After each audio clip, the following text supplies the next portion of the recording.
Do you think that this defense maybe turned the corner against LSU in the bowl game? Absolutely. We actually went back and watched the Auburn game just for fun. And to look at that, you kind of just want to close your eyes like, wow, we were really that bad. And the first time at the Georgia Dome. So to see it come full circle, as I stated in some interviews early in that year, it wasn't going to look as good, in the beginning of the year as it's going to look in the end.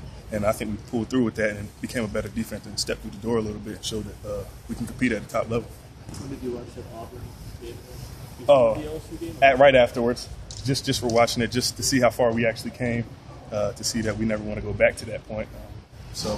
Yeah. What was the biggest change? Was it maturation or learning, both? That's exactly what it is, maturation. Being able to see ourselves on film, actually. Last spring when we were installing everything, we were looking at Oklahoma stuff. Everything was Oklahoma. So now we got, as we got through the season and through camp, we got to see ourselves on film and see the mistakes we were making and actually going to correct them. And we got the best coach in the country, Coach Brooks. All the credit really goes to him, honestly. Talk about your downtime. Everybody else is kind of being a college kid, but you said you've been watching film of NFL D tackles. Talk about that.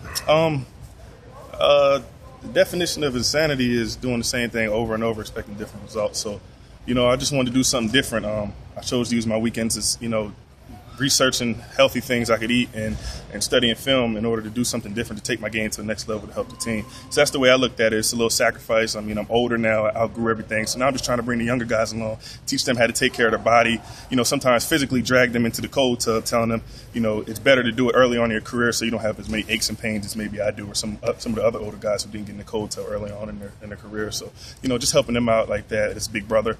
And I also talk to Scott, Big Hawaiian, too, every week, giving him advice and things to get him ready to come in and help us out as well.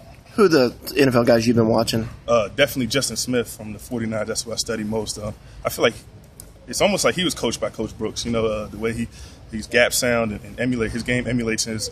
It's just a pleasure to watch him, and I would love to meet him one day. How have you reshaped your body since bowl game? I think around bowl season I was about 285, kind of leaner. Got back in the lab with Coach Batson, getting it every day. Got a lot stronger. I put on a lot of size, a lot of muscle. 300 pounds right now, carrying it pretty well. Still just getting a little adjusted to it. When you put on 15 pounds, you got to get adjusted to it. It's almost like wearing a weight vest or something like that out here. But getting conditioned to it. He did a good job of conditioning us a lot earlier than he did last year. So he definitely stepped it up a notch with conditioning and strength game. So it's just starting to show out here. So making a leap like that y'all saw on tape from the beginning of the season to the end, I'm guessing the goal is to try to make a similar leap in the offseason. Exactly. We're trying to double that, make a double leap to get even better than last year. And I think it would be a really special defense. We could be the top 10 in the country, if not number one. And that's our goal, and we're not striving for anything else less.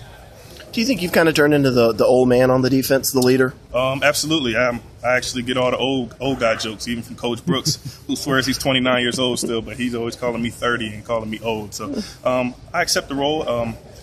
Guys look up to me for advice and things they can do to help the game, and I'm glad to give it, just like the guys were glad to give it to me when I first got in. So it's almost a privilege to be in this position as the older guy. You said 285 around bowl season. Mm-hmm. You were effective last year, obviously, 280, 285. Mm-hmm. Why was getting to 300 so important for you? Just more stout on double teams and things like that. I can hold point better. I don't know if you guys seen the film of me board benching like 600 pounds. That's just getting after it, hard work, eating right, things like that. I just feel like I'll be more effective and can do my job better and help the defense at a little bit of bigger size, and that's what Coach B wanted. Looking back on last year, where do you think you've made the biggest leap? What are you able to do now, maybe fundamentally, so much better than you were able to do this time of year? I would just say taking coaching. Some guys, they just sit in meeting rooms and stuff goes in correct this, it goes in one ear and out the other. And they come out on the field and make the same mistakes over and over again. I write down in my notebook all the mistakes from all the plays Coach Brooks tells me, and I come out here, and before I'm getting in my stance, I'm going through my head, I need to fix this and stab with my hand here and keep my hips in front, things like that.